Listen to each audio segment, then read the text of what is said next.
the death of a man can sometimes make us stop what we're doing and think about our common humanity and the unpredictability of fate. Of course, we also need to be honest and admit that there are times when it makes us feel contented or even elated.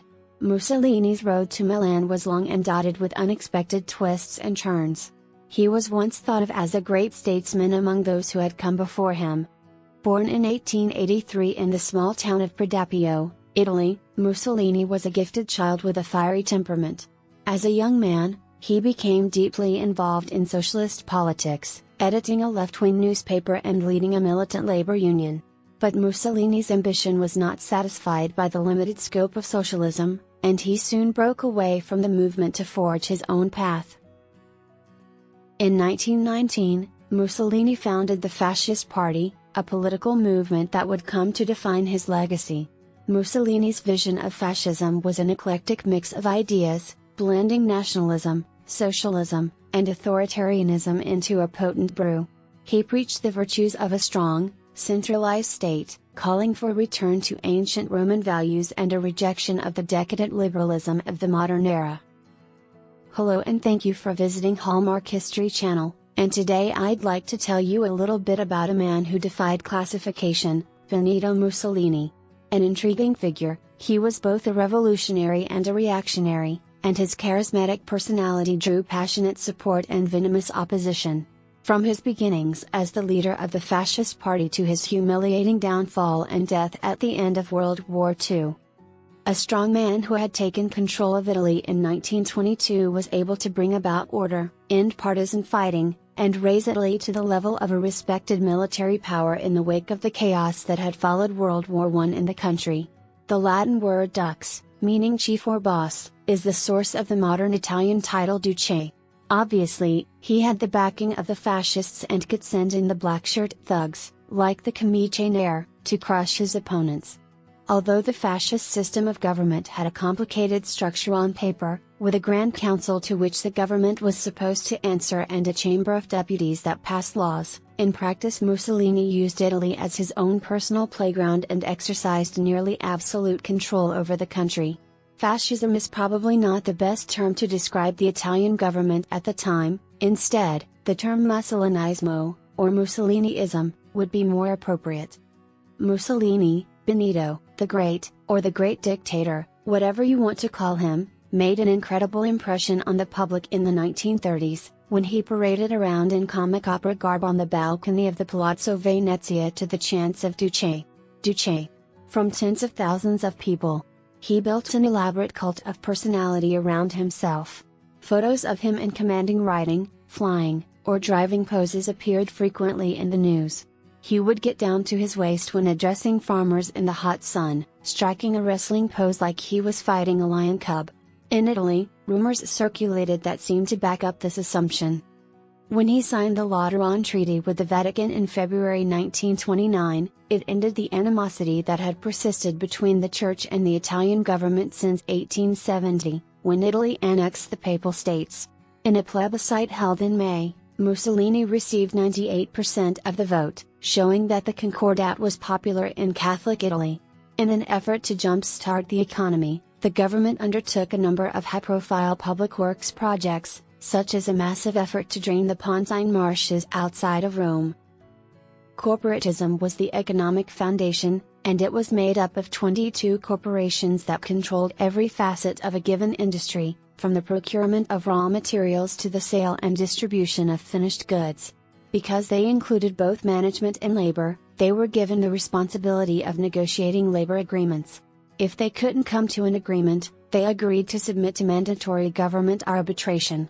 Strikes and factory takeovers ended, and peace and prosperity returned to Italy's economy. Some people said the Duce kept the trains on schedule. But most of these were simply myths and legends. Abolishing unions and the right to go on strike had devastating effects on Italian workers, but it was clear that management reaped the benefits.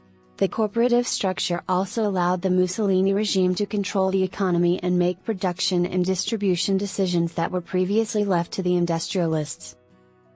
When viewed as a whole, the agreement the Italian people had made with Mussolini amounted to a significant curtailment of their personal liberty. They sacrificed their independence to maintain the appearance of peace and order.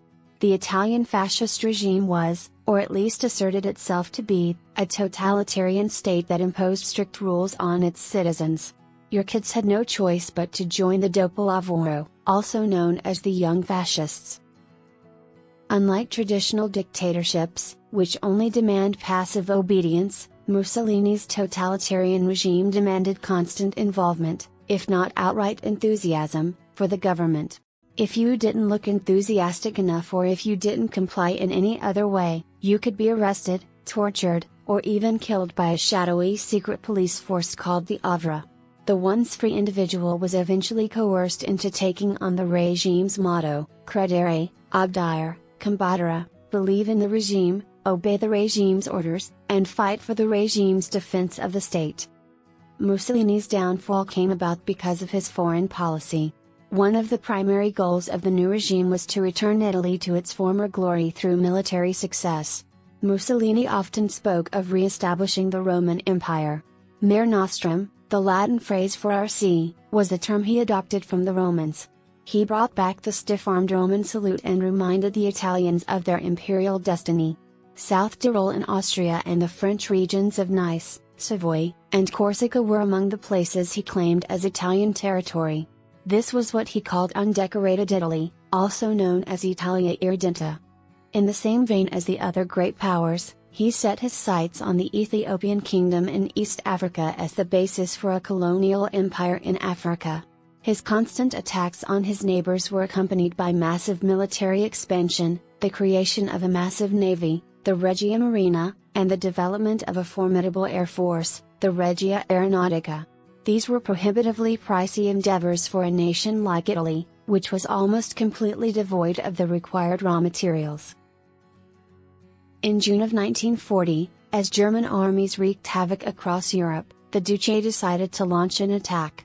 During the month of June in 1940, he issued a formal declaration of war against both France and Britain. Now there could be no more charade. Now would be the time for all of his investments in the Italian military to bear fruit and show the world that he had created a new type of Italian, a warrior in the tradition of ancient Italy. After the Italians failed to take control of Greece, they were driven back across the border into Albania by a Greek counterattack that briefly threatened to wipe out Mussolini's entire army. Britain has since dispatched troops to Greece to oppose him. When the Italian fleet was anchored in Taranto the following month, in November of 1940, British torpedo bombers attacked. After losing one battleship and damaging another two, the Italian surface navy was rendered useless for the rest of the war. A British force commanded by General Richard O'Connor finally launched an attack on Graziani at Sidi Barrani in the month of December. O'Connor's attacks were well planned, even though he only had 30,000 men. The Italians were caught completely off guard when the 4th Indian Division made a surprise morning attack around their southern flank. Amid widespread panic, O'Connor ordered the 7th Armored Division, better known as the Desert Rats, to launch a full-scale assault. The entire Graziani army was annihilated at Bidefam in February 1941 after being sent fleeing across the desert. The Italian armed forces have, whether on purpose or not, garnered a bad rep for their lackluster performance in battle. The Hotel Campo Imperatore on the Gran Sasso mountain was actually Mussolini's prison, which the Germans attempted to storm in a daring commando raid in September 1943. A combined SS and paratrooper force led by Otto Skorzeny successfully executed a daring glider raid and overcame the guards, allowing for Mussolini to be taken down from the mountain. He was a German puppet who owed his life to Hitler, despite his previous identity. He was put in charge of the Northern Italian Social Republic, also called the Republic of Salo after the tiny town on Lake Garda that served as its capital. It never amounted to anything more than a German satellite state that obeyed German directives to round up and kill anyone involved in the growing anti-Axis partisan movement. In addition, the Republic was becoming less of an asset as its power and the territory it governed were gradually diminished by the arduous Allied march northward. Benito Mussolini was shot and killed by an Italian public execution on April 28, 1945. It was as if the pent-up jury of a nation were beating upon the pointless clay of the man who had led it to vainglory, shame, and disaster as his body lay, universally despised and spat upon, in a public square of Milan.